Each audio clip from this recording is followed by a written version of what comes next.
लक्ष्मी नारायणाय नमः। नमस्कार प्रिय भक्तगणों, स्वागत है आप सभी का आपके अपने चैनल ज्ञान अर्थ में। आप सभी का दिन शुभ और मंगलमय हो। श्रोताओं, आज चैत्र मास के शुक्ल पक्ष की द्वादशी तिथि है। आज द्वादशी के अवसर पर आप रसपान करेंगे एकादशी माता की पावन एवं पौराणिक व्रत कथा, यानी कि एकादशी की पारणा की व्रत कथा। एकादशी का व्रत यदि आपने रखा है तो अगले दिन इस कथा को रसपान करने से ही आपको समस्त व्रत के फल प्राप्त हो जाते हैं। आइए ध्यान लगाकर रसपान करेंगे हम द्वादशी पारणा की पावन एवं पौराणिक एकादशी माता की पावन एवं पौराणिक व्रत कथा। एक बार शिव ने अपने तेज को समुद्र में फेंक दिया था। उससे एक महातेजस्वी बालक ने जन्म लिया। यह बालक आगे चलकर जालंधर के नाम से पराक्रमी दैत्य राजा बना। इसकी राजधानी का नाम जालंधर नगरी था। दैत्यराज कालनेमी की कन्या वृंदा का विवाह जालंधर से हुआ। जालंधर महाराक्षस था। अपनी सत्ता के मद में चूर उसने माता लक्ष्मी को पाने की कामना से युद्ध किया, परंतु समुद्र से ही उत्पन्न होने के कारण माता लक्ष्मी ने उसे अपने भाई के रूप में स्वीकार किया। वहां से पराजित होकर वह देवी पार्वती को पाने की लालसा से कैलाश पर्वत पर गया। भगवान देवादिदेव शिव का ही रूप धरकर माता पार्वती के समीप गया, परंतु माँ ने अपने योग बल से उसे तुरंत पहचान लिया तथा वहां से अंतर्ध्यान हो गई। देवी पार्वती ने क्रुद्ध होकर सारा वृत्तांत भगवान विष्णु को सुनाया। जालंधर की पत्नी वृंदा अत्यंत ही पतिव्रता स्त्री थी। उसी के पतिव्रत की धर्म की शक्ति से जालंधर ना तो मारा जाता था और ना ही पराजित होता था। इसीलिए जालंधर का नाश करने के लिए वृंदा के पतिव्रत धर्म को भंग करना बहुत ही आवश्यक था। इसी कारण भगवान विष्णु ऋषि का वेश धारण कर वन में जा पहुँचे, जहाँ वृंदा अकेली भ्रमण कर रही थी। भगवान के साथ दो मायावी राक्षस भी थे, जिन्हें देखकर वृंदा भयभीत हो गई। ऋषि ने वृंदा के सामने पल में दोनों को भस्म कर दिया। उनकी शक्ति देखकर वृंदा ने कैलाश पर्वत पर महादेव के साथ युद्ध कर रहे अपने पति जालंधर के बारे में पूछा। ऋषि ने अपने माया जाल से दो वानर प्रकट किए। एक वानर के हाथ में जालंधर का सिर था तथा दूसरे के हाथ में धड़। अपने पति की यह दशा देखकर वृंदा मूर्छित होकर गिर पड़ी। होश में आने पर उन्होंने ऋषि रूपी भगवान से विनती की कि वह उसके पति को जीवित करें। भगवान ने अपनी माया से पुनः जालंधर का सिर धड़ से जोड़ दिया, परंतु स्वयं भी वह उसी शरीर में प्रवेश कर गए। वृंदा को इस छल का तनिक भी आभास न हुआ। जालंधर बने भगवान के साथ वृंदा पतिव्रता का व्यवहार करने लगी, जिससे उसका सतीत्व भंग हो गया। ऐसा होते ही वृंदा का पति जालंधर युद्ध में हार गया। इस सारी लीला का जब वृंदा को पता चला तो उसने क्रुद्ध होकर भगवान विष्णु को हृदयहीन शिला होने का श्राप दे दिया। अपने भक्त के श्राप को भगवान विष्णु ने स्वीकार किया और शालिग्राम पत्थर बन गए। सृष्टि के पालनकर्ता के पत्थर बन जाने से ब्रह्मांड में असंतुलन की स्थिति हो गई। यह देखकर सभी देवी देवताओं ने वृंदा से प्रार्थना की वह भगवान विष्णु को श्राप मुक्त कर दे।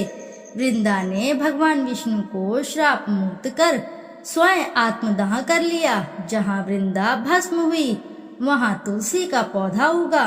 भगवान विष्णु ने वृंदा से कहा, हे वृंदा, तुम अपने सतीत्व के कारण मुझे लक्ष्मी से भी अधिक प्रिय हो गई हो।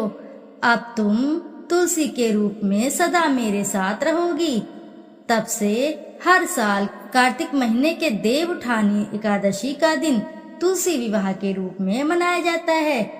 जो मनुष्य भी मेरे शालिग्राम के रूप के साथ तुलसी का विवाह करेगा, उसे इस लोक और परलोक में विपुल यश प्राप्त होगा।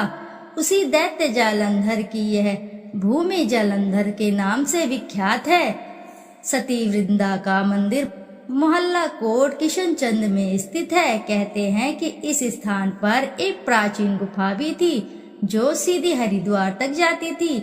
सच्चे मन से 40 दिन तक सती वृंदा देवी के मंदिर में पूजा करने से सभी मनोरथ पूर्ण होते हैं। जिस घर में तुलसी होती है वहाँ यम के दूत भी असमय नहीं जा सकते। मृत्यु के समय जिसके प्राण मंजरी रहित तुलसी और गंगा जल मुख में रखकर निकल जाते हैं वह पापों से मुक्त हो जाते हैं, बैकुंठ धाम को प्राप्त होता है। जो मनुष्य तुलसी व आंवले की छाया में अपने पितरों का श्राद्ध करता है उसके पितृ मोक्ष को प्राप्त करते हैं। इति शुभम। तो बोलिए प्रिय भक्तगणों, जय माता तुलसी महारानी की, जय श्री लक्ष्मी नारायण की। आइए रसपान करते हैं देवउठनी की एक और प्रमुख कथा। शंखासुर नामक राक्षस की है ये कथा। शंखासुर ने तीनों लोकों में बहुत ही उतापात मचाया हुआ था। तब सभी देवताओं के आग्रह करने पर भगवान विष्णु ने उस राक्षस से युद्ध किया और यह युद्ध कई वर्षों तक चला। युद्ध में वह असुर मारा गया और इसके बाद भगवान विष्णु विश्राम करने को चले गए। कार्तिक शुक्ल एकादशी के दिन भगवान विष्णु की निद्रा टूटी थी और सभी देवताओं ने भगवान विष्णु की पूजा की थी। शिव महापुराण के अनुसार पौराणिक समय में दैत्यों का राजा दंभ हुआ करता था। वह बहुत ही बड़ा विष्णु भक्त था। कई सालों तक उसके यहाँ संतान न होने के कारण उसने शुक्राचार्य को अपना गुरु बनाकर उनसे श्री कृष्ण मंत्र प्राप्त किया। यह मंत्र प्राप्त करके उसने पुष्कर सरोवर में घोर तपस्या की। भगवान विष्णु जी उसकी तपस्या से प्रसन्न हुए और उसे संतान प्राप्ति का वरदान दे दिया। भगवान विष्णु के वरदान से राजा दंभ के यहाँ एक पुत्र में जन्म लिया। उस पुत्र का नाम शंखचूर्ण रखा गया। बड़ा होकर शंखचूर्ण ने ब्रह्मा जी को प्रसन्न करने के लिए पुष्कर में घोर तपस्या की। उसकी तपस्या से प्रसन्न होकर ब्रह्मा जी ने उसे वरदान मांगने को कहा। तब शंखचूर्ण ने वरदान मांगा कि वह हमेशा अजर अमर रहे, व कोई देवता भी उसे न मार पाए। ब्रह्मा जी ने उसे यह वरदान दे दिया और कहा कि वह बद्री वन जाकर धर्मध्वज की पुत्री तुलसी जो तपस्या कर रही है उससे विवाह कर ले। शंखचूर्ण ने वैसा ही किया और तुलसी के साथ विवाह के बाद सुखपूर्वक रहने लगा। उसने अपने बल से देवताओं, असुरों, दानवों और राक्षसों, गंधर्वों, नागों, किन्नरों, मनुष्य तथा त्रिलोकी के सभी प्राणियों पर विजय प्राप्त कर ली। वह भगवान श्री कृष्ण का परम भक्त था। शंखचूर्ण के अत्याचारों से सभी देवता परेशान होकर ब्रह्मा जी के पास गए और ब्रह्मा जी उन्हें भगवान विष्णु के पास ले गए। भगवान विष्णु ने कहा कि शंखचूर्ण की मृत्यु भगवान शिव के त्रिशूल से ही होगी, अतः आप उनके पास जाएं। भगवान शिव ने चित्ररथ नामक गण को अपना दूत बनाकर शंखचूर्ण के पास भेजा। चित्ररथ ने शंखचूर्ण को समझाया कि वह देवताओं को उनका राज्य लौटा दे, परंतु शंखचूर्ण ने मना कर दिया और कहा कि वह महेश्वर से युद्ध करना चाहता है। भगवान शिव को जब यह बात पता चली तो वह युद्ध के लिए अपनी सेना लेकर निकल पड़े। इस तरह देवता और दानवों में घमासान युद्ध हुआ, परंतु ब्रह्मा जी के वरदान के कारण शंखचूर्ण को देवता नहीं हरा पाए। भगवान शिव ने शंखचूर्ण का वध करने के लिए जैसे ही अपना त्रिशूल उठाया तभी आकाशवाणी हुई कि जब तक शंखचूर्ण के हाथ में श्री हरि का कवच है और इसकी पत्नी का सतीत्व अखंडित है तब तक इसका वध असंभव है। आकाशवाणी सुनकर भगवान विष्णु वृद्ध ब्राह्मण का रूप धारण कर शंखचूर्ण के पास गए और उससे श्री हरि कवच दान में मांग लिया। शंखचूर्ण ने वह कवच बिना किसी संकोच के दान कर दिया। इसके बाद भगवान विष्णु शंखचूर्ण का रूप बनाकर तुलसी के पास गए। शंखचूर्ण रूपी भगवान विष्णु ने तुलसी के महल के द्वार पर जाकर अपनी विजय होने की सूचना दी। यह सुनकर तुलसी बहुत प्रसन्न हुई और पति रूप में आए भगवान का पूजन किया व रमण किया। ऐसा करते ही तुलसी का सतीत्व खंडित हो गया और भगवान शिव ने युद्ध में अपने त्रिशूल से शंखचूर्ण का वध कर दिया। तब तुलसी को पता चला कि वह उनके पति नहीं है, बल्कि वे तो भगवान विष्णु हैं। क्रोध में आकर तुलसी ने कहा कि आपने छल पूर्वक मेरा धर्म भ्रष्ट किया है और मेरे पति को मार डाला है। अतः मैं आपको श्राप देती हूँ कि आप पाषाण होकर धरती पर रहें। तब भगवान विष्णु ने कहा, देवी, तुम मेरे लिए भारतवर्ष में रहकर बहुत दिनों तक तपस्या कर चुकी हो। तुम्हारा यह शरीर नदी में बदलकर कुंडकी नामक नदी के रूप में प्रसिद्ध होगा। तुम पुष्पों में श्रेष्ठ तुलसी का वृक्ष बन जाओगी और सदा मेरे साथ रहोगी। तुम्हारे श्राप को सत्य करने के लिए मैं पाषाण शालिग्राम बनकर रहूंगा। गंडकी नदी के तट पर मेरा वास होगा। देव प्रबोधिनी एकादशी के दिन भगवान शालिग्राम व तुलसी का विवाह संपन्न कर मांगलिक कार्यों का प्रारंभ किया जाता है। हिंदू धर्म में मान्यता के अनुसार इस दिन तुलसी शालिग्राम विवाह करने से अपार पुण्य प्राप्त होता है।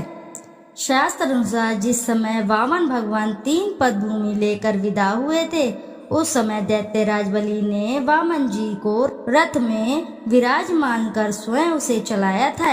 ऐसा करने से समुक्त थे तथो विष्णु क्रिया सर्वाम प्रवर्तेत के अनुसार भगवान विष्णु योग निद्रा को त्याग कर सभी प्रकार की क्रिया करने में निवृत्त हो जाते हैं। अंत में कथा श्रवण कर प्रसाद का विस्तरण करें। इति शुभम। आइए अब करते हैं तुलसी जी की आरती। जय जय तुलसी माता, सबकी सुखदाता वर माता। सब योगों के ऊपर, सब रोगों के ऊपर, रुझ से रक्षा करके भवत्राता। जय जय तुलसी माता। बहुपुत्री है श्यामा, सुरवल्ली है ग्रम्या। विष्णु प्रिय जो तुमको सेवे, सो नर तर जाता।